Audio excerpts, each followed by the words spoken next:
Welcome to Risking Enchantment, a podcast about art, beauty, and the Catholic faith.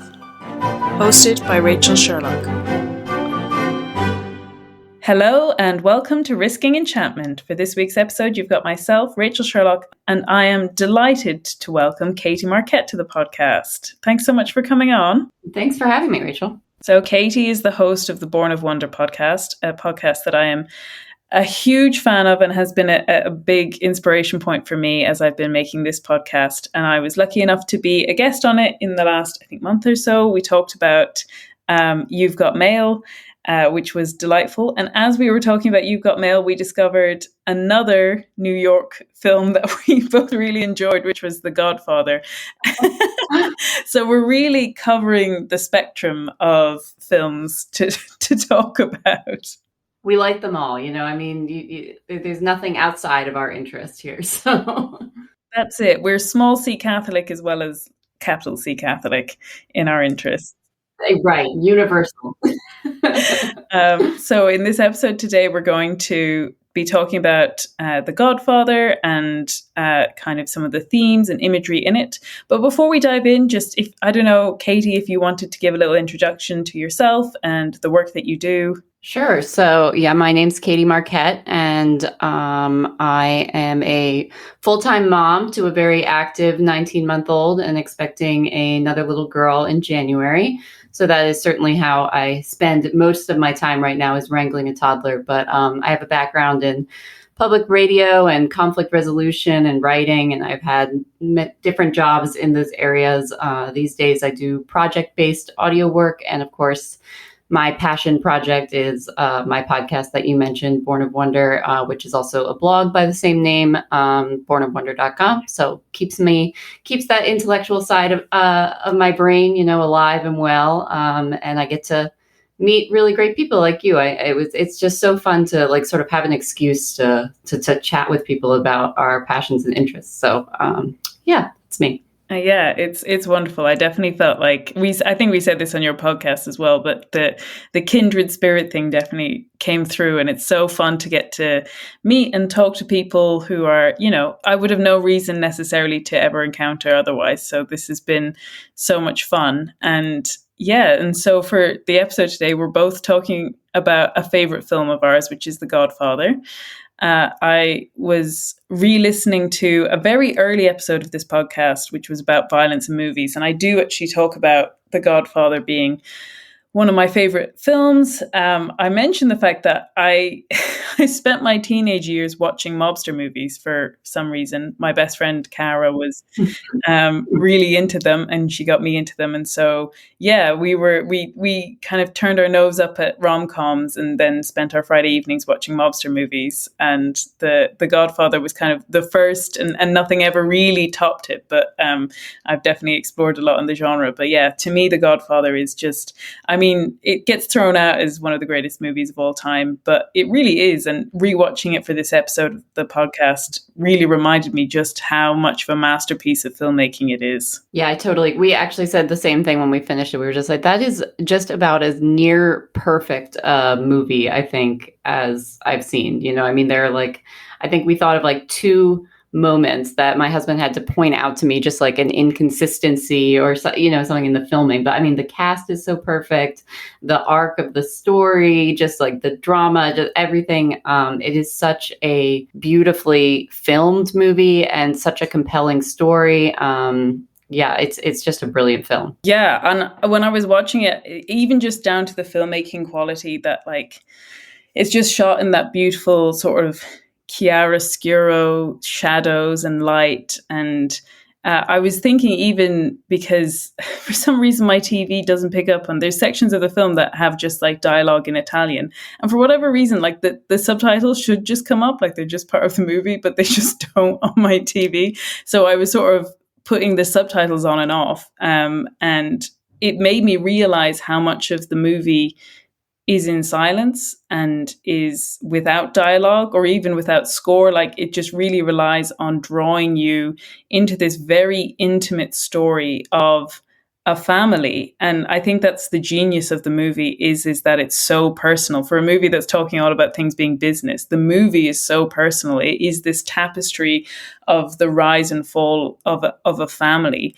And, you know, the runtime is like 3 hours. And I think what that leaves you with is this, it's a collection of moments in the history of this family. And obviously they're all tied together in this great story, but you're really kind of moving with them through time and taking your time to stay with them. I think I suppose I'm sure I better give a summary of The Godfather for anyone who hasn't watched it. I would really recommend it as a film, but it is about the Corleone family, who are a mafia family based in New York in 1945, and it is about in some ways, I really think it's about the succession line. It is about how they are trying to maintain power and how you hand over power to the next generation. So Vito Corleone, the Godfather, the father figure in this family, is trying to lead the family through kind of murky waters. I think there's always a sense that he's looking for ways to have more legitimate power. But what's come in at this point in time is this move towards trafficking drugs, which he's very against. And it leads to an assassination attempt on his life, which then begins a rolling stone of effects. So his eldest son, Sonny, steps into the role of taking over. But at the same time, his youngest son, Michael, who was previously kind of the outsider and the one who was going to live a kind of legitimate life, maybe like as a senator, he's been in the war. He's a war hero. He's taken this path of being a more respectable and standing outside of this directly criminal part of his family.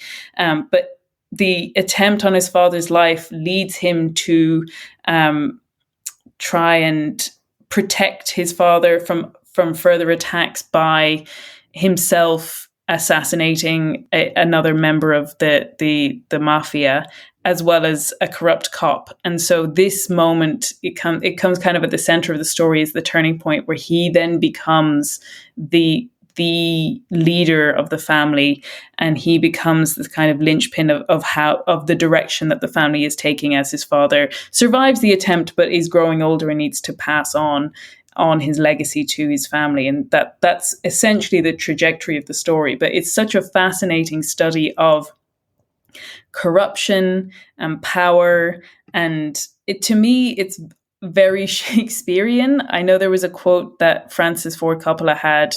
Francis Ford Coppola is obviously the director of The Godfather, but he said in this notebook about his filmmaking that he said The Godfather, which is a book by Mario Puzo, which when he read it, he said it was a story that was a metaphor for American capitalism in the tale of a great king with 3 sons.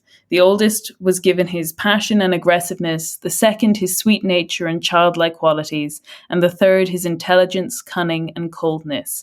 Suddenly I saw the story as one of succession and power. And to me, it's such a King Lear story. Like, it feels very Shakespearean, and I think that's why it works as this film that transcends time and will continue to be seen as one of the greatest storytelling film moments of history. Yeah, that was it's hard to even do a plot summary of a movie like The Godfather, because it's like it is and it isn't a plot driven movie, but it's like so much of the brilliance of the film is in the subtlety of these relationships and the way they're conveyed and the brilliance of the filming. But I totally agree. I actually was also going to bring up King Lear, just thinking also about Vito's sort of expectation of performances of love for him as the king, as Godfather, and, you know, what is real love and what is, just a performance, and certainly about power and who's going to be taking over and sort of the instability of that. It's Shakespearean in those ways, and I think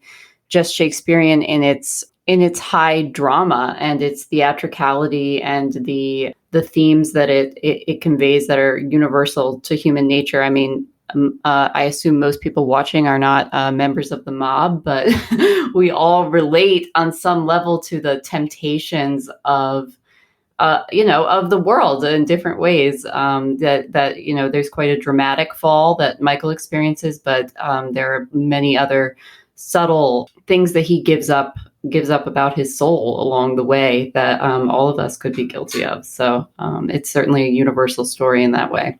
Yeah, I was trying to think in some ways what attracted to me to the story even at a fairly young age. And I mean, there's plenty of superficial things, like the costumes are amazing, the actors and the actresses all look amazing, and the setting is beautiful. I mean, we brought it up because we were talking about our love of this New York setting, and there are a lot of people who would argue that the second Godfather movie is potentially better than the first. I think both Katie and I agree that we're the we're for the primacy of the first Godfather movie, partially because it has this wonderful, rich New York setting that is full of all of that kind of romance of that era, the 1940s, whereas the later ones are set in, I think, Nevada and I think in Cuba, and there are parts in New York as well, but it's less, I don't know, I find that setting less less appealing or less engaging. Right. Mm-hmm. But to be honest, though, the thing that does draw me to the story the most, and even at a relatively young age, was that kind of fascinating study of what does it mean to have power, and what does it mean to have like loyalty to family. And I think actually there was another great quote about the use of power in it by a Catholic priest, Father Frank de Siano, who said that The Godfather is one of the greatest parables of the illusion of power, both in what it cannot attain and in what it destroys in its path.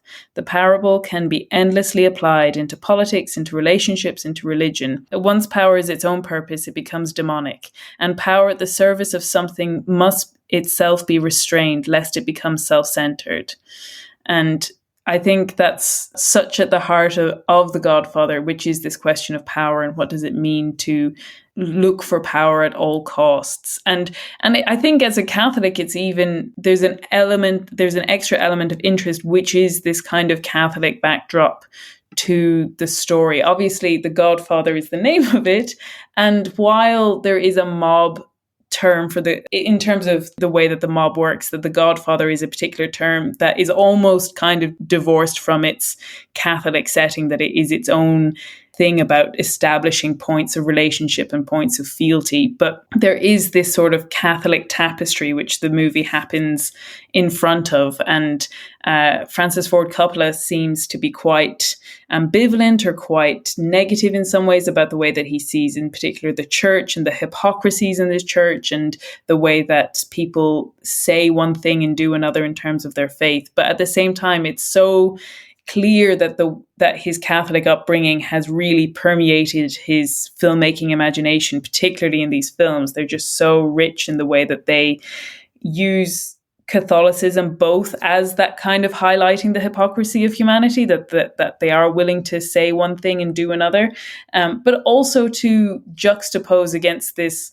very violent community with the kind of idealized, like, you'll have someone learning to shoot a gun with a nice picture of, I think, St. Joseph or Our Lady in the background on the walls, that, they're even just in small ways that we're pointing to a better or a more idealized way of living with this much more corrupted and violent way happening right in front of us. Yeah, The Godfather is certainly a movie of juxtapositions. I think there's sort of a lot of just visual irony throughout. There's a lot of scenes in gardens, things like that I think are certainly supposed to be evoking a certain amount of innocence. Especially, I think it is a very clear divide, and Vito says this explicitly, between the world of women and children and the world of men. And the world of men is very brutal and violent, and is supposedly at the service of this sort of idealized family life world. But we know that nothing is quite as it seems. So that's very true. And I think that the Catholic sort of backdrop imagery, it adds weight to all these decisions. I mean, of course, I'm sure we'll talk a little more in detail about the extremely dramatic ending, but I think that whatever Francis Ford Coppola's individual feelings are about the church, he certainly, I think, presents a world where good and evil are objective realities. And I think that that the sacramental imagery drives that point home in really powerful ways, because we're not just talking about, oh, that's a good idea, that's a bad idea. We're talking about Satan. We're talking about, hell or heaven. We're talking like these are serious choices that are laid in front of these characters. And I think having the visual and thematic backdrops of the church just drive that home all the more. So it was actually really interesting rewatching this movie. It was just like perfect timing, because we were at a baptism this past weekend, and we were the godparents. And then we came home and watched The Godfather. And even the priest had brought up, he's like, I just watched The Godfather this weekend. And we were like, and I was like, I renounce Satan. So we got to sort of act out. I was like, I do renounce him. But, like, to participate in that beautiful ceremony and be a part of it, and then to see it played out in this movie and understand the sacramental reality that is being portrayed, and then the just extreme violence juxtaposed with that. And when, I had literally just been holding my, very tiny little godson, and to feel that innocence and then see that innocence displayed in the movie with these scenes of such brutality, I think the choices that the characters are making and that are presented to us just take on such a seriousness. I think it really adds so much to the film. Yeah, I think maybe that's a great starting off point to talk about one of the, I was going to say themes, it's more a story arc that I wanted to explore a little bit, which is the journey that Michael Corleone goes on as he's the youngest son who moves from this more innocent space into this much, much more sinister role. And I think the reason why I want to talk about that is exactly because what you're saying is that what the movie does is give such weight and such space and time to really see the kind of transformation that he goes on, that it's not something, it's interesting because in some ways it happens quite quickly, but in a way that it's almost this like really small thing that starts the whole thing rolling. But he starts off the film, the film opens kind of famously with the wedding of his sister, and it's this beautiful, big, bright occasion, and he shows up late in his military uniform, and his girlfriend Kay, who is very much not like the whole wedding and the whole family is so Italian, like it's Italian American, but it's so much enriched in that immigrant culture, and they're all wearing, similar things, and they're all involved in this culture. And then he shows up late, he's visibly different, he's wearing a different outfit, his girlfriend is very waspish, she's very, she's got that kind of very New England look, she doesn't fit in with the Italian dark hair and brown skin and all of the kind of robustness of that culture. And so he's very obviously an outsider, and then they make it very clear, they start talking about him as an outsider, and he says, that's my family, Kay, that's not me. It's made very explicit that he is standing outside of his family. And while he loves them, it's about, he's very much focused on his life as separate from them and his life with Kay. And you feel like even if he still has kind of ambitions of power, or he's kind of resting on the achievements of his family, which are achieved through corruption, that he is trying to establish a different way of life for himself, and he wants to set himself apart from it. And what we see then is just this very kind of human moment, which is that when he hears that his father has been shot and he doesn't know whether his father is alive or not, it kind of, you almost feel like that moment where everything changes, because he suddenly realizes how much he values his family. And so you just see him, he begins to start sitting in the rooms where all of the discussions are happening of retaliation, or what kind of violence is going to come, or what is the kind of reality of the situation from the planning of the different families in terms of these ongoing attacks that are now going to be happening of back and forward, and how they're vulnerable. But he's still separate to them. He's still not actually taking an active role in any violence. And then he goes to visit his father in the hospital, which is, I think, my favorite sequence in the whole film. I just adore it. But he realizes that, everyone's missing. The guard that is supposed to be watching his father's room is missing. And he realizes, oh, there's going to be an attack any minute now. And he manages to move his father's bed. He manages to scare off the attackers by standing out at the front of the hospital, pretending he has a gun. And when the police show up, he encounters a corrupt policeman called McCluskey, who punches him in the face and breaks his jaw. And McCluskey is essentially in on the attack on his father. And this is really the catalyst for Michael to step into the role. It's, there's this famous line from the movie, it's business, it's not personal, but it becomes very personal. And yet Michael is a person of great cunning. He's very intelligent. He understood what was going to happen to his father. He was very adept at figuring out what to do and how to act. And so in some ways, these elements of his character that have been there all along really come into play now, where he wants to step in and wants to protect his father.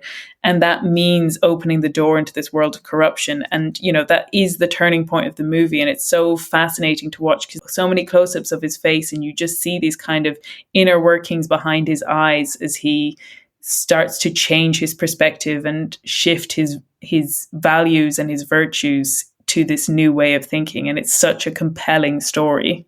Yeah, that is an amazing turning point in the movie. And he actually says to his father, and it's like a very touching moment with him. He says, I'm with you now. And it's like, that means I'm with you now. Maybe I wasn't before on different, not just in the literal way, but I really take that as, his allegiance has changed. I'm with the family now. I'm with you now. And it's certainly his moment of discovering, maybe these legitimate avenues of power that he had been pursuing are not as legitimate as they would seem. I mean, we have a corrupt cop, and this is just one of many we would be led to believe. And I think maybe his eyes are open to the fact that maybe how his father and his family does things is not so different than, some other, politicians and governors and the army, or, that these things that he had believed in as legitimate avenues are not what they seem. And of course, in that amazing opening sequence of the wedding, the first lines of the film are, "I believe in America." And his name's Bonacera, I think. He's this undertaker who has come to the Godfather to seek justice for his daughter, who has been very brutally abused by these men, and the court system just let them off. And so that's the first sort of encounter with justice that we get, is that the official systems are not going to give it to you. And if you want justice, you may have to go another route. And I think that Michael's sort of fall here is that part of that realization of what is justice, and what is justice if not loyalty to my family. And I think that's why the film can so easily manipulate our loyalties and our emotions, because you're rooting for the mob. You are on, and many of his, maybe you're not saying, okay, I would go commit murder, but you're like, these are pretty legitimate issues. Like, this is a corrupt cop, like his father's going to be killed. Like, you understand his actions. They're entirely understandable. The feelings of vengeance are understandable. And also just this reality of this fallen world we live in, where it's sort of a dog eat dog reality, where if Michael wasn't going to commit this act of violence, somebody else was going to commit it against him or his family. So it becomes very oddly understandable, but that's part of the beauty of the film, is we also become not as outsiders to this situation. We become roped into this very brutal world where justice is a blood sport. This is what people are asking for. That's what Bonacera says, and of course Vito says, we're not murderers. Well, but I think what he means by that is these are, in his mind, and this is something you do get to learn a little bit about in Godfather 2, in his mind, his actions are justified and necessary and part of a grander scheme for the future of his family. And that otherwise, basically, he would have just been taken advantage of by the system. And I think that that's what Michael comes to believe, and that is that is the first moment when he decides, I'm here, I'm going to protect my father, and whatever that takes. Yeah, I love that. And it's so true because, obviously you don't want to ever come across like you're apologizing either for the fictional mob or the real mob. I'm definitely not an apologist for the mob, just have that on the record. But at the same time, that is the kind of power of the film. And not in I think there are other films that are trying to do it in more of a gotcha way, which is like to say like, ha, even you can be turned. And that is kind of what it's saying, but it's also portraying how people make difficult decisions because of the failures, like, the fallenness of humanity. It is the failures of the police force. It is the failures of the justice system that, I think as Catholics, we understand that we have this great need for justice. And thank God that we have God who will administer justice, at least not necessarily in this world, but in the next. But that justice is something that is this deep cry of the heart. And so when people are faced with injustices, it becomes so much more understandable to turn to these unofficial or illegitimate routes of attaining it.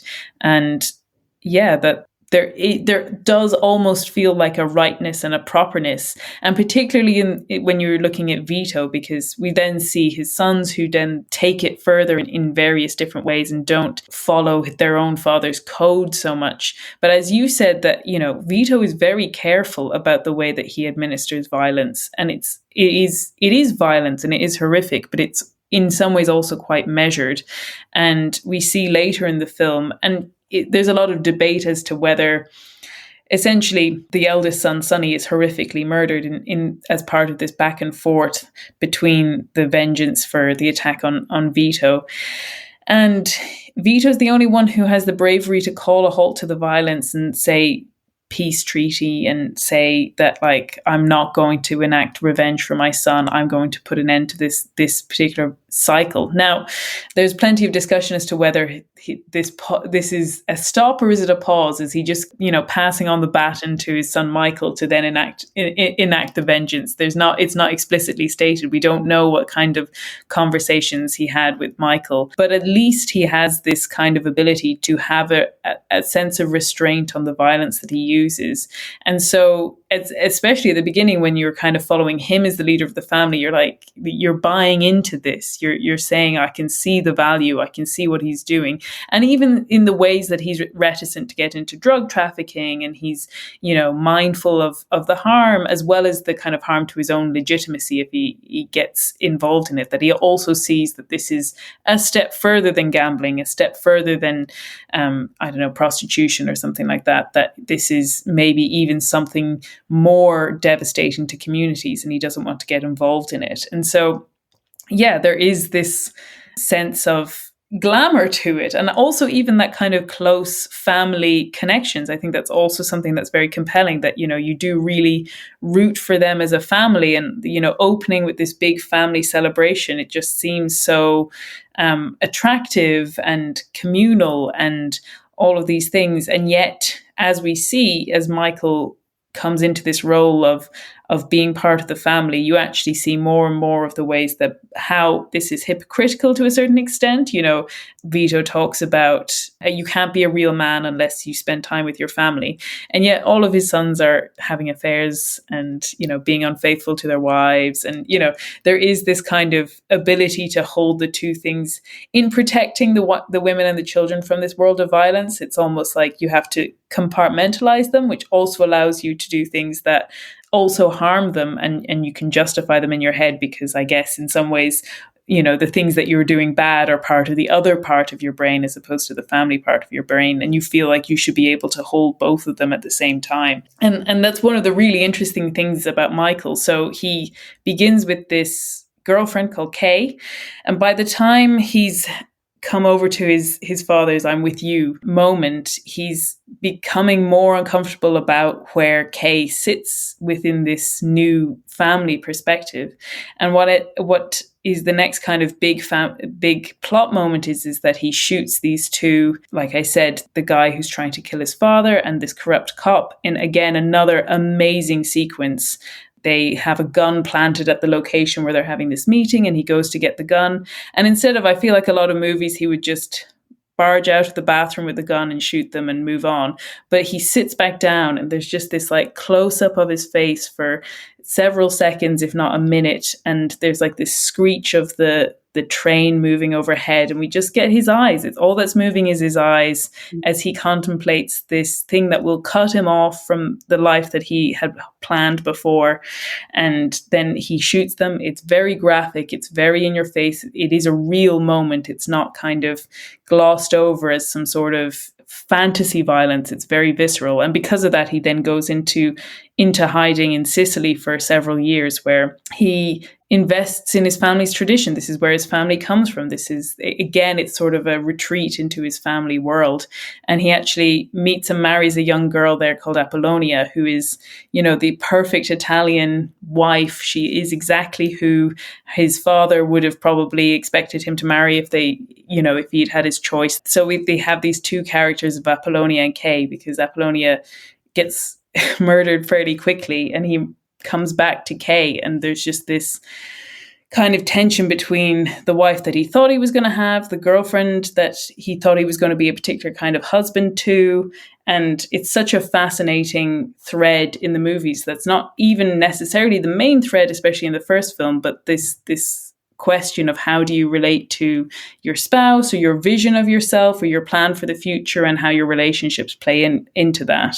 Yeah, you brought up a lot of really good points there. I wanted to go back and think about how Vito's motivations are maybe a little different than Michael's, in that I think that Vito's his motivations are for the sake of his family, whether you agree with those methods or not. I think that is clear and unambiguous for him.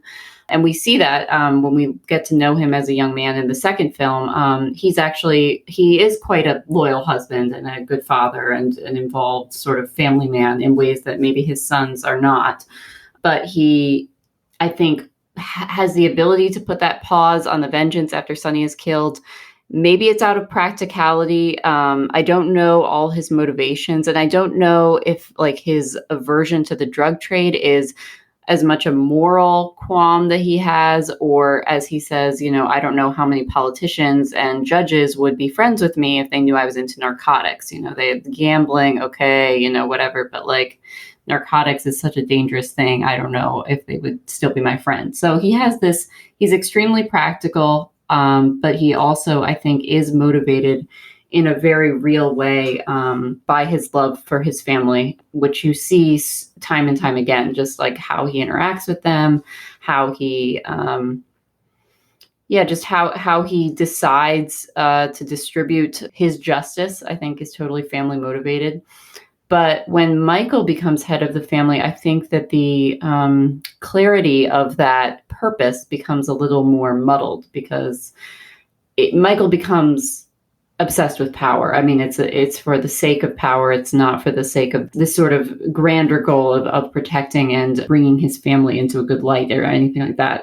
Although that's part of it, I think Michael's motivations are colder and more calculated. And I do think that his marriages represent two very different sides of him. And certainly the way that he interacts with Kay before his big change to his life of crime. We see he's playful with her. They go see a movie. They're joking around at Christmas time. They're doing Christmas shopping. They're very much, a relaxed, candid couple together. And then after he does this killing and is away for a few years, and then he reconnects with Kay, he's become very, very serious. Cannot imagine them joking around together anymore. And he has clearly put up this emotional barrier between them, and sort of puts his hand out to her and says sort of, it's not what I was going to offer you before, but it's something. And whether he believes it or not, he says the Corleone family will be legitimate in 5 years. I don't know if that's a lie or not, if he really thought that, but Kay apparently buys it or loves him enough not to ignore that the reality of what she's getting into. But yeah, the women, although they are more, I guess, background characters, I think seeing the way that these powerful men, Vito and Michael and Sonny, all these men interact with their families is really illustrative of these larger themes about what this is all about. And certainly the family culture of this movie is part of its huge appeal. Yeah, I love that. You're so right. I hadn't quite realized how much of a change there is in his like playfulness and his humor. You're right. It totally disappears once he goes into this world. And there is that real sense of her holding on to, and also presumably him, because in some ways he doesn't need to come back to her once he becomes a widower. I don't think he ever mentions to Kay that he was married for a while when he was in Sicily. He just comes back and takes up with her again. But yeah, there is that sense of like holding on to the person that he was. I mean, maybe he thinks that she's sort of having her still in his life is going to sort of hold him accountable to some of those higher ideals he used to have. I don't know. Yeah, because you're right. I mean, it would have been a lot easier in a way to just meet somebody new who maybe wouldn't be, so thrown by what a huge change he's made. I also think just like that, just to go back for a second to his scene of killing, the killing scene, is that speaking of family dynamics, it's so sort of bizarre because it's like very like all this closeness between the family you see as they are like explaining to him like how to murder somebody. Like you see they're all sitting around like eating Chinese food, like talking about how you should drop the gun. Like, they're talking about, they're cooking spaghetti and meatballs and then practicing shooting with and how to hide the gun and everything like that. And you just see how entangled this family is with this violence, and also that Michael is clearly being welcomed into something that they had purposefully kept him out of, that he had purposely stayed out of. And you can see that there is sort of this open arm, mentality of like, okay, you're one of us now, like welcome to the family in a way. It feels initiation like. Yeah, absolutely. And that he's been missing out on this closeness in some ways by keeping himself apart. I think maybe in some ways, I wonder, is there a sense in which, because he wasn't involved in the family, his priority was power, which he was originally going to try to establish legitimately. And then when he decided to invest in the family, he didn't bring that family centeredness that Vito had, that he brings this ambition, which could have been channeled in a more legitimate fashion. Although you do wonder, maybe he would have always ended up, there's that line in it, the idea that I'll make him an offer that he can't refuse, that, which is obviously implying that I'm going to hold a gun to your head and then you're going to do what I want you to do. But there is that sense in The Godfather of like how many choices are freely made, like how many choices, even without a literal gun to your head, how many choices do you have not to get sucked into things? Because like we said, his initial killing does come from what feels like a very justifiable place, not just vengeance, because while we would feel like maybe vengeance is appropriate, or let's say expected rather than appropriate, it's not just that, it's that there's repeated attempts on his father's life. And so he has good reason to feel like, unless I eliminate this person, my father will never be safe. And this is my only way. And so you do really sympathize with it, but it is the moment like that you can't turn back from. And it's such a masterclass in filmmaking to really linger on that few seconds before you have everything in place to do the thing that's going to change your life and your perspective. And I loved a comment that I saw, which was that McCluskey, the corrupt cop, had punched him in the face and broken his jaw, and that like it physically changes his face, that this is an external thing, but that like this is a changing moment. And as we've said, there is this huge weight on the fact that, when legitimate forms of power and justice let you down, it does leave this void that people move into. And I think obviously in much, much smaller ways, but it does remind me how important it is as a Catholic to live out my Catholic faith in ways that aren't hypocritical, or that people can look to me and say that she actually does what she believes, because it can be such a turning point for people to abandon their faith in institutions or in legitimate power or in authority or any of those things. Like, one of the first things he says to Kay when he comes back is, he says, "My father is no different than any powerful man, any man with power, like a president or a senator." And she says, "Do you know how naive you sound, Michael? Presidents and senators do not have men killed." And he replies, "Oh, who's being naive, Kay?"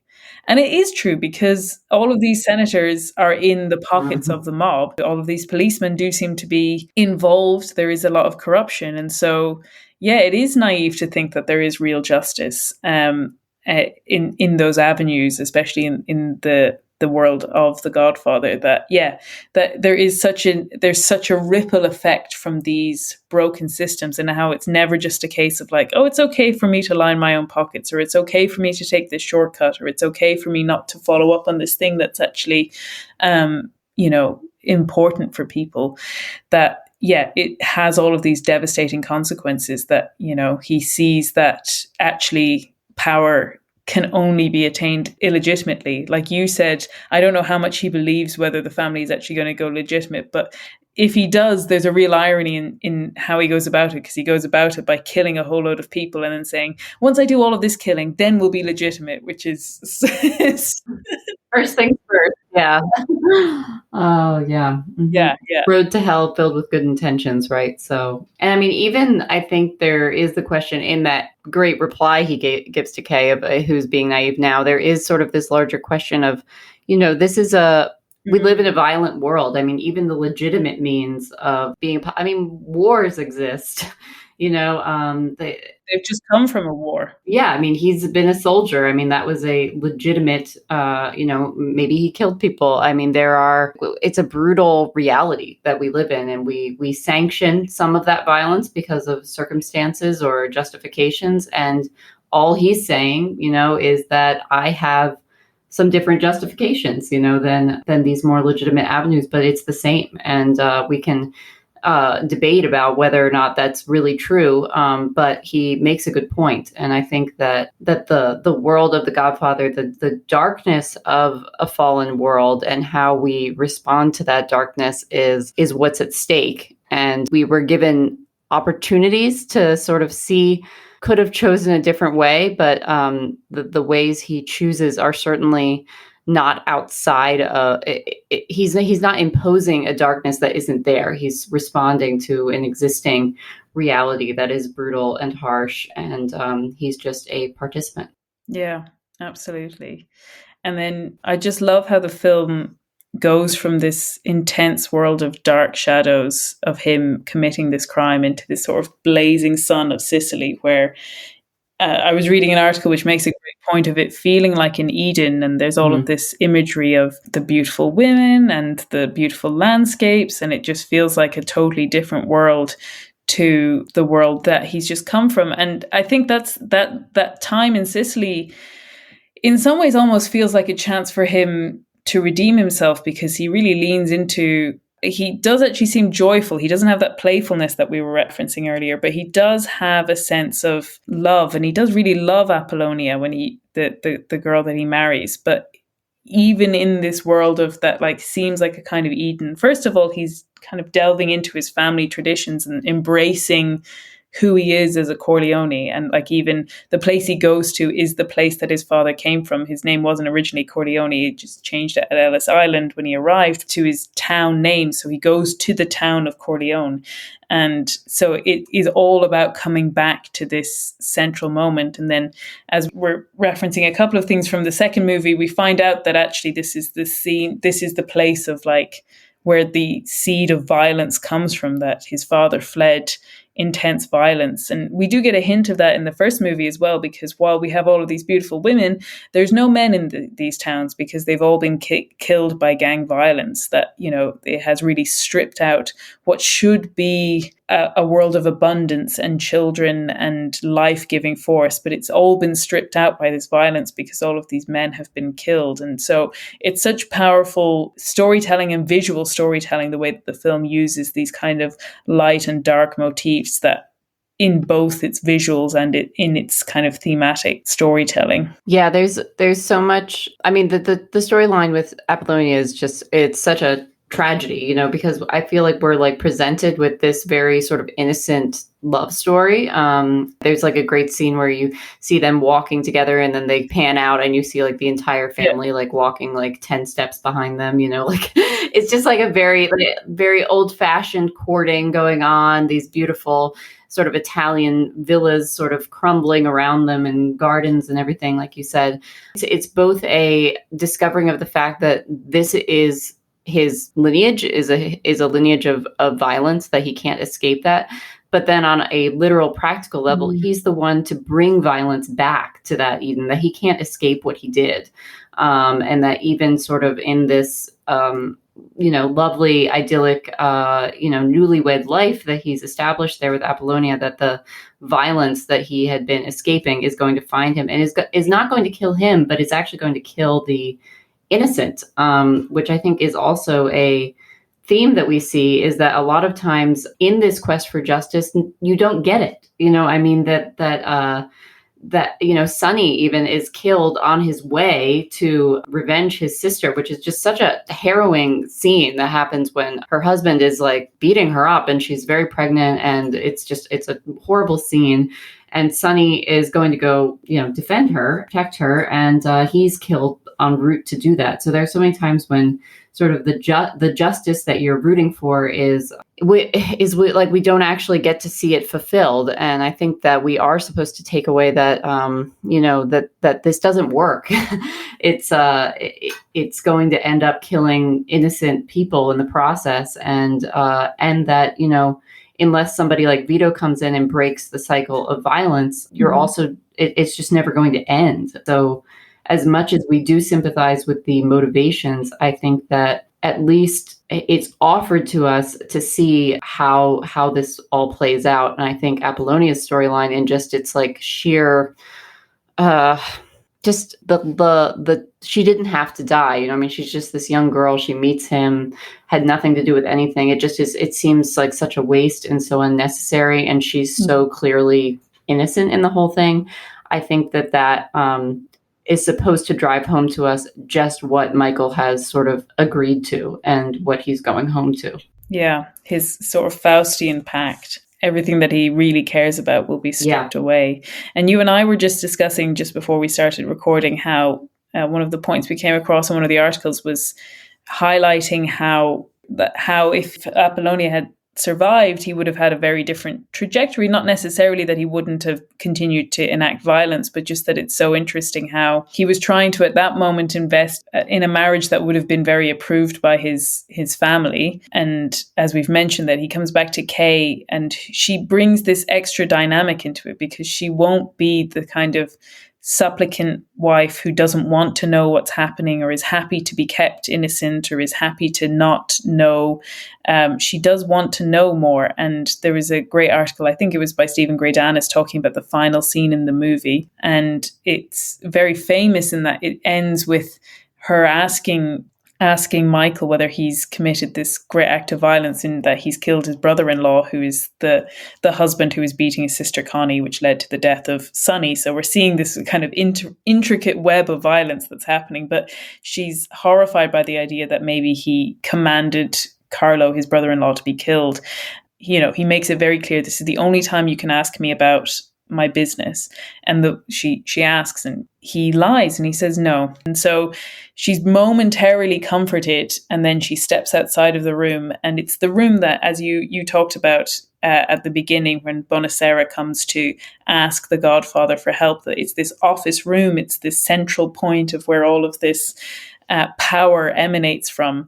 And the door is closed to her. And so there is this sense of her being on the outside. But the one of the articles I read made a really great point about it also being about Michael being locked on the inside, that he's sort of built his grave, that he's now trapped inside the family, and she's standing on the outside looking back at him, and seeing this kind of veil being drawn between them. Yeah, it's such a powerful moment because I really see in her face this realization. I think she's realizing that he's lied to her. I mean, that, she's seeing the role that he's fulfilling now. These men are, kissing his hand, calling him Godfather, and this is who he's become. I mean, he is the head of the family now, and she knows what that entails. And that door just closes on her. And just so many kudos to Diane Keaton as an actress. I think she doesn't get enough credit.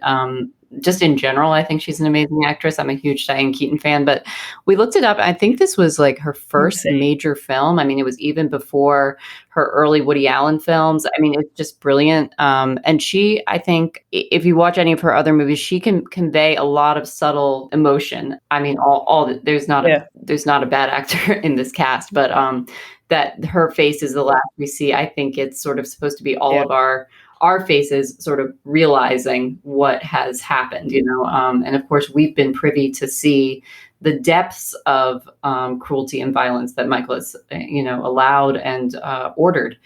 But I did like in that article, I think they brought up, it's a C.S. Lewis quote about hell's doors being closed from the inside. And we certainly do get that sense that this is Michael's choice, that he has a choice. He could go follow his wife, and he could do things differently, and he hasn't. He's chosen something else. Yeah. And I think the Stephen Greydanis article was talking about how in the book it ends with Kay going to church to pray, just with her mother-in-law, who's always been praying for her wayward sons and the violence of her husband, that this kind of motif of Catholic women trying to pray for their troubled men, which I think I saw another article which was saying that it's a shame that we didn't get that Catholic moment. But in some ways, and I think we'll come to this next, there's so much Catholic imagery leading up to that point. I don't necessarily think it's needed. And Stephen makes this great point of that in some ways, to have that scene would be to suggest that Kay has slotted into this role of the Sicilian wife, that she is going to follow her mother-in-law, that she is going to follow this pattern. And actually what the final scene does is something even more kind of emotionally disturbing, which is to really hone in on what's happening both within their marriage and to each of them individually, that they, are having this moment of separation at what should have been a time of them coming together. Because what is this centerpiece at the end of the film? It's so iconic. I'm sure most people have heard of it, but it is the moment that Michael becomes a godfather, and he becomes a godfather in more ways than one.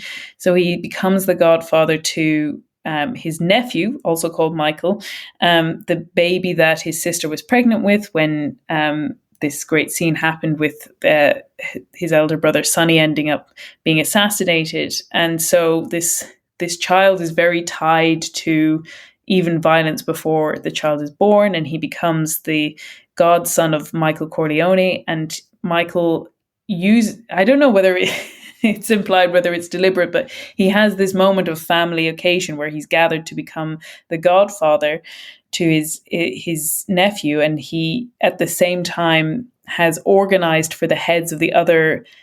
So there's the 5 families, and he organizes for the other 4 heads to be killed, all in one big swoop in different ways. And so the film kind of intercuts between the 2 sequences of events, as you kind of referenced. And I'm so thrilled that you were at a baptism this weekend. That's so wonderful. Congratulations, in a very different setting. Yes, very different. But as Michael is saying, specifically, do you renounce Satan? It's cutting to the very violent deaths of people who he's commanded to be killed. And I mean, no words can really do it justice, but I think it's better explained if I pull out, there's an article where it's described very well. So it says, the ecclesial liturgy provides the meaning of the events happening outside. As his nephew is baptized into the Paschal mystery, Michael is baptized into the mystery of evil. Coppola contrasts the baby's white garments, a symbol of its innocence, with Michael's dark suit, sunken eyes, and hollow features. He repeatedly cuts from the images of the priest's hands using holy objects, oil, salt, stole, etc., to images of the hitman's hands assembling their deadly weapons. The minister of life offset by the ministers of death. Michael makes the baptismal promises for his nephew, also named Michael. Coppola again intercuts his answers with shots of the mobsters moving to their targets, his voice echoing over the soundtrack as they gun down their victims. The effect is powerfully ironic. Michael's rejection of Satan coincides with the murders, thus revealing his affirmations to be lies. At the end, the priest pours water over the infant's head. Michael's baptism is a full immersion into the waters of sin, set in relief by his godson's immersion into the life of Christ. The religious ritual is supposed to effect initiation into a new community, but it's demonic parody for Michael, confirming him overlord of the underworld as he takes out the heads of the rival gangland families. As promised from birth, he ascends to a throne, but a dark one, the one his father tried to keep from him. It's his coronation. He's anointed Godfather. Yeah, that's a great description. It is hard to do it justice, but just when I think of that scene, it's like there's like this organ music playing, and then you sort of hear the Latin murmurations of the priest, and then you hear baby crying, and there's just this like immense buildup, and then there's sort of this big organ chord when he says, do you renounce Satan, and all his works and all his pomps, circumstances, everything. And he says, I do renounce him. And that's when, the organ music, like, da da da, and then you bang, bang. But it's just such a, irony even seems like too small of a word. It's just like, it is, I really like the way that author put it, as in like, as this baby, as his godson's being baptized into life, he's being baptized into death. I mean, it is an initiation in more ways than one, that Michael has initiated himself into this world of brutality, and he's now the Godfather, as you said, in more ways than one. Mm-hmm. Yeah, and it's such a poignant moment because, he becomes this demonic leader, and at the start, you feel like he's almost like, I don't know whether prodigal son is the correct word, because he's the one staying away from the corruption of his family, but he's prodigal in the sense that he is apart from them. And then he sort of returns as almost a savior figure. And, there's a part of you when you're watching it, you're kind of rooting for, but it is the great lie. You think, well, maybe if he just does this one act of violence, he can come back and just be a good person after that. And, as I said, with the joking about his attempt to establish his legitimate power, like this moment of killing the other gangland rivals is his move to become a legitimate family, Kay, and this great lie. I mean, it's the famous line from Saruman: "Nothing would really change except our methods." That you can believe that you can do evil and achieve good. And then I think ultimately what happens with Michael is that he loses the even desire to achieve good. He just wants to achieve power, and he will achieve power through legitimate forms because in some ways those are more easily protected. You do, at least, even if the police force are corrupt, if you have legitimate power, you can at least appeal to the police force, but he is not going to let go of this corrupt power. And even the things that he's investing in terms of his legitimate power are things like casinos, which, don't necessarily belie a kind of optimistic or virtuous look on the world. I don't know whether I'm tarring the whole casino industry. I don't know a lot about it, but it doesn't necessarily feel like it's moving to a place of family unity and harmony. And we don't see that in the next film. They haven't recaptured any of that kind of genuine joy from the very start of the first film of them all at the wedding together. It just fractures further and further and becomes more materialistic and more corrupt and more, more evil, really, that we see. Michael then goes on to perform even more acts of violence that horrify us. That it is far from the beginning of a legitimate enterprise. Yeah, definitely. Yeah, this is not the beginning. No, it is. It's the beginning of something, but it's certainly not the beginning of legitimacy.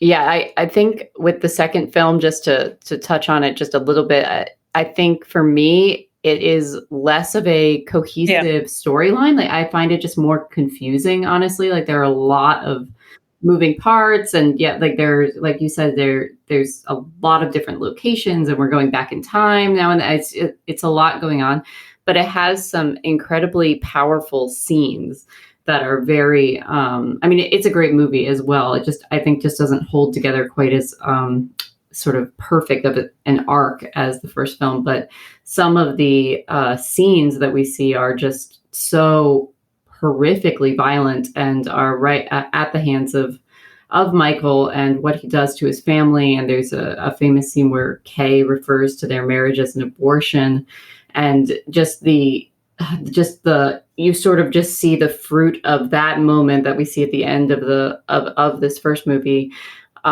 his decision, what it plays out, and it's not good. It's not good. It's you know, I think that Vito was feared, but he was also Yeah. loved, and I think that Michael is just feared. I think, and I think that's how he sort of rules his empire, is through fear and manipulation and violence, and I think he establishes that at the beginning here of his reign is he's not holding anything back. I mean, I can't imagine Vito ever deciding something as, you know, gutsy and crazy as to murder the heads of all the other families. I mean, what are you inviting upon yourself? What are you saying? I mean, you know, Vito was much more about building allegiances and, you know, we're civilized people, like we can talk about this.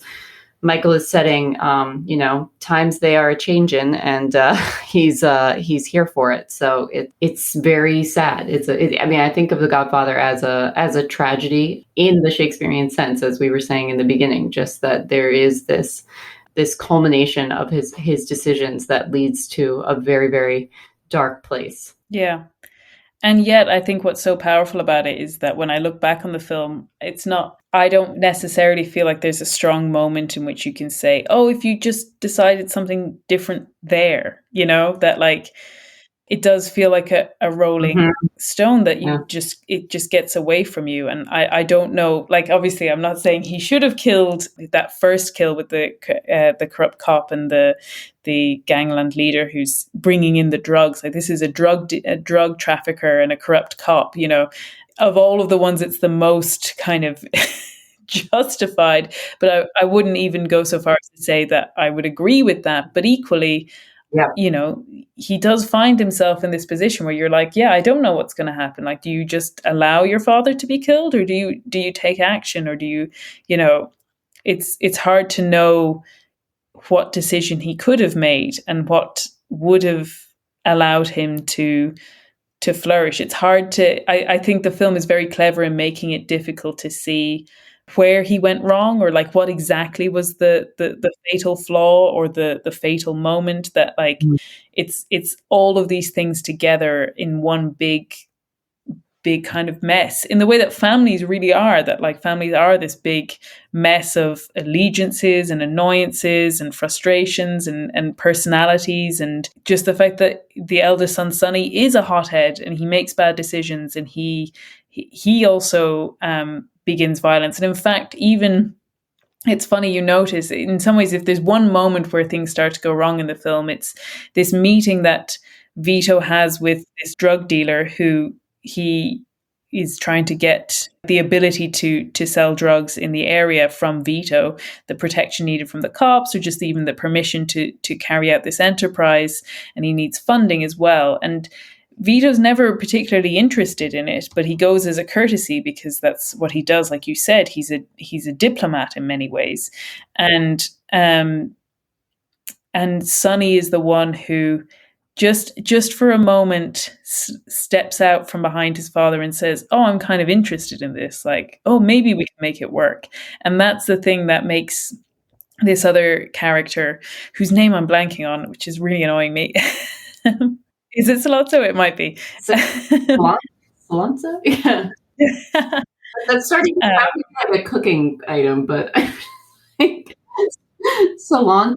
Yeah. Yeah, we know. Yeah, yeah. It's Well, salazzo. Salazzo then sees this eagerness in Sonny and says, "Well, if Vito was out of the way, then I could do business with Sonny." And that's the thing that starts everything, spiraling. Mhm. And it's so funny that it's just that one moment of Sonny saying, "Oh," expressing an interest that is contrary to his father at a meeting, and the whole thing can kind of devolve from there.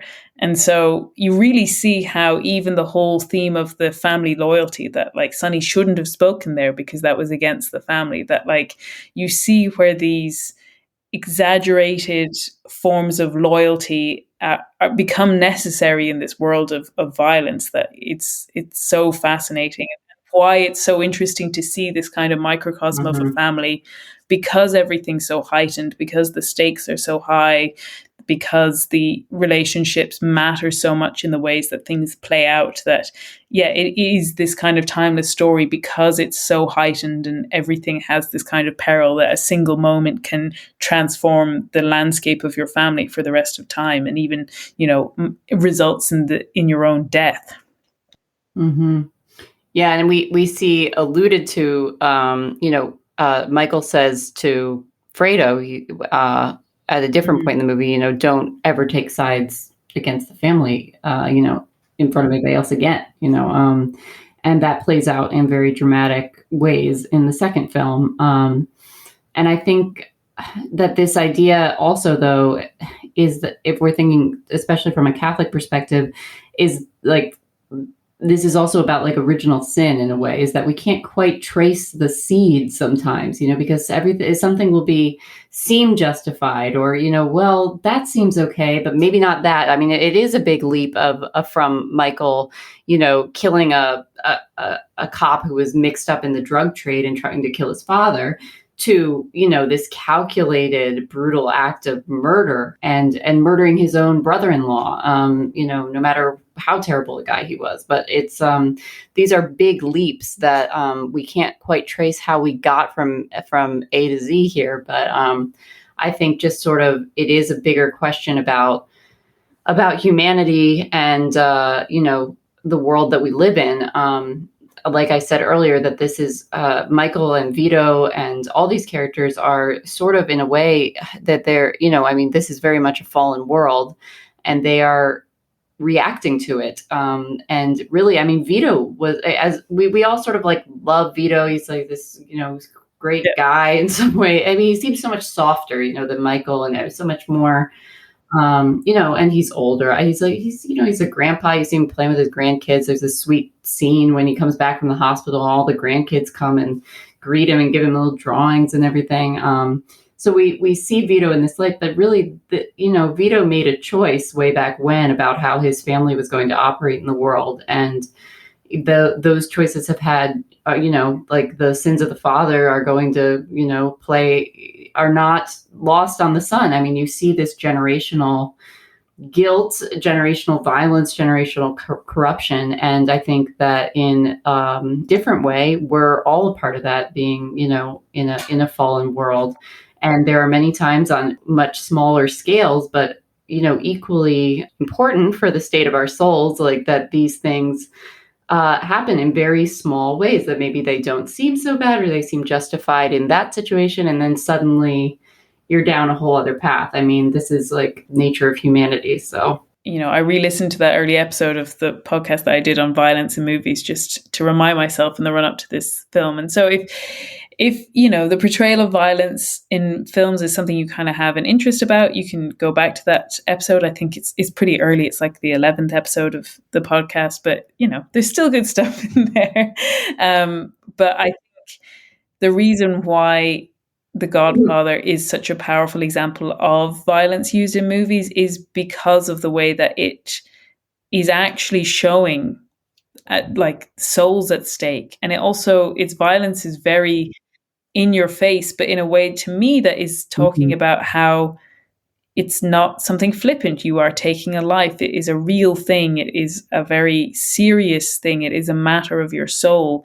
And so it doesn't shy away or glamorize or wash these deaths. They are very in your face and they are very painful to watch.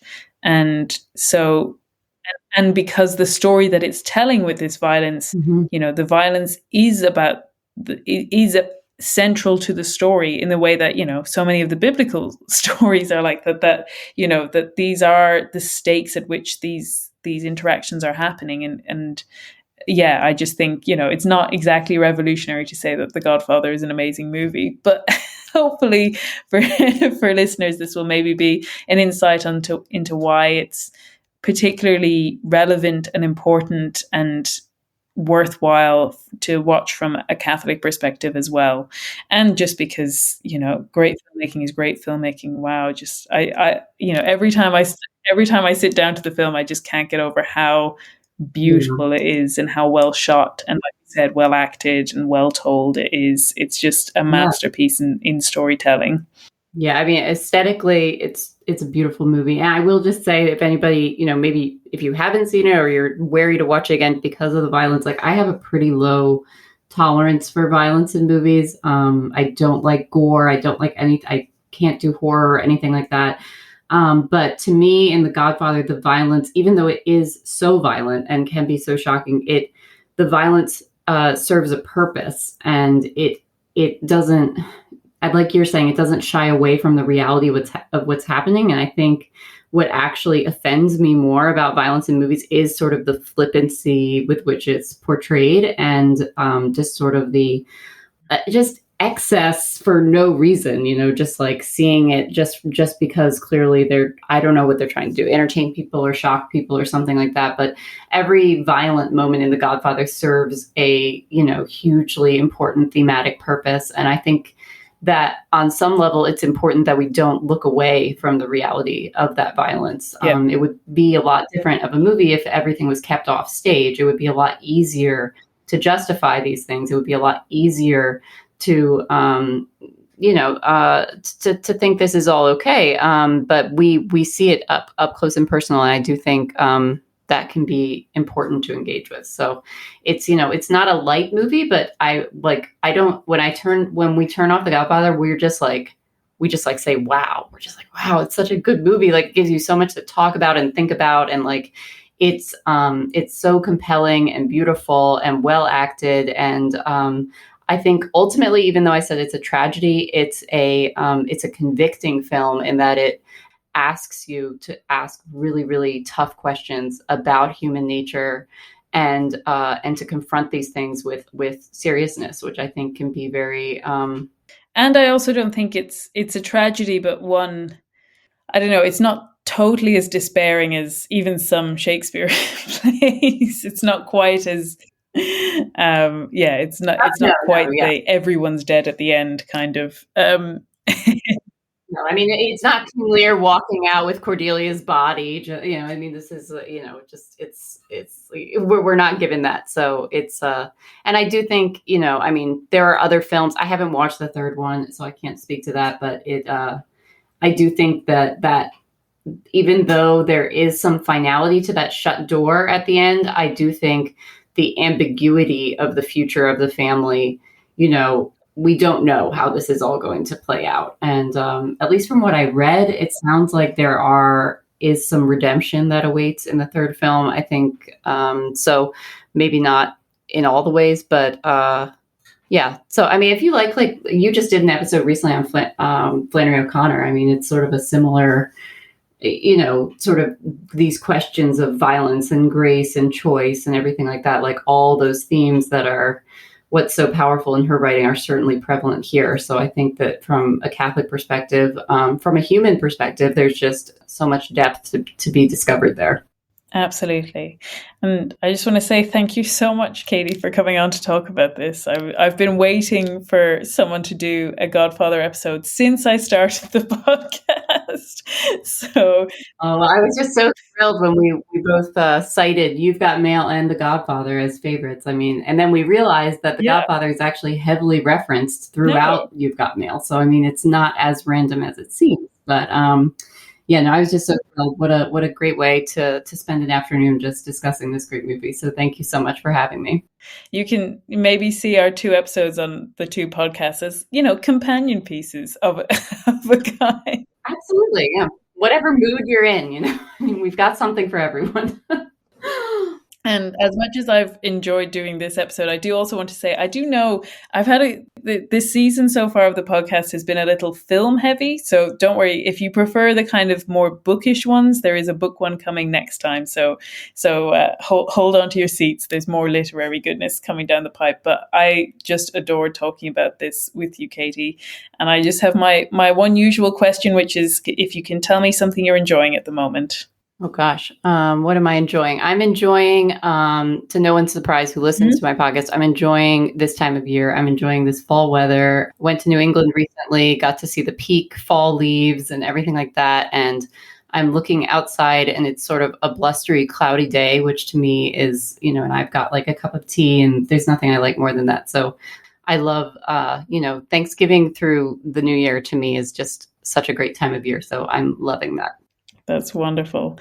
And I kind of have two, although it's kind of funny. You're saying autumn. I dived into Christmas this past weekend, which I've discussed this on the podcast. I try to not overdo the Christmas things too much, but I really wanted to go to these stately homes in England. They do themselves up for Christmas and they do themes. And, there was one in Castle Howard, which is where Brideshead Revisited was filmed. So anyone who enjoyed our Brideshead episode will like to look into that. Their theme is a Christmas fairy tale, I believe. And all the rooms are done up in these amazing decorations. And I was really excited to take my godson Gabriel. So I did that this past weekend.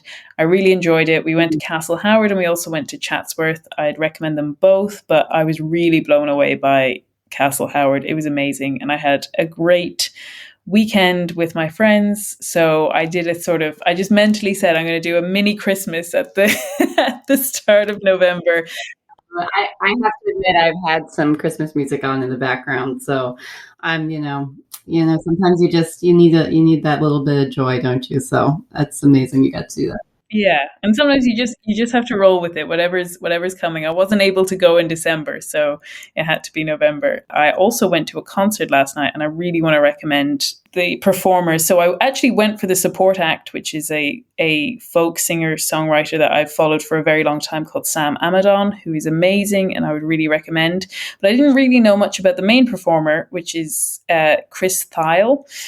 And he was amazing. It was just a fantastic concert. And he has a new EP out. He's a sort of prodigy mandolin player.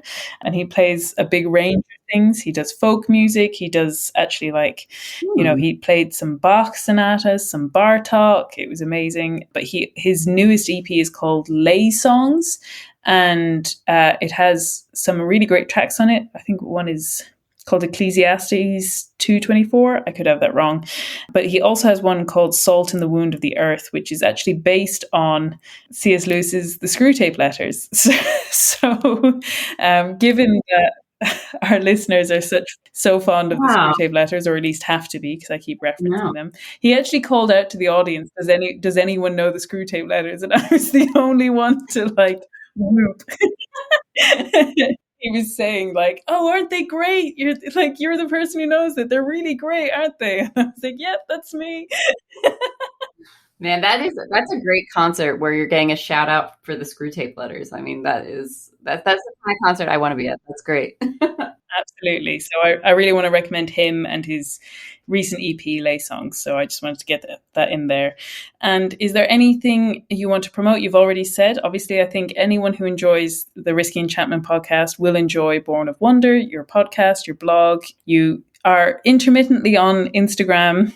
I think you're on it at the moment. Yeah, I have like a very ADD relationship with Instagram, and I delete it maybe sometimes multiple times a day, sometimes for a month. So it's not the most reliable way to contact me, but I am on there, and I have an archive of posts and things like that. So you can find me at Born of Wonder.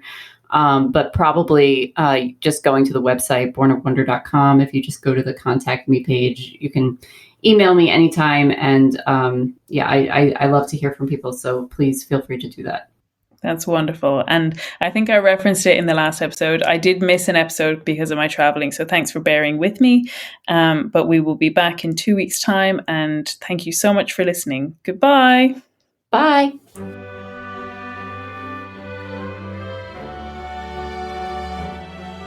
This has been Risking Enchantment. Music by Kevin MacLeod.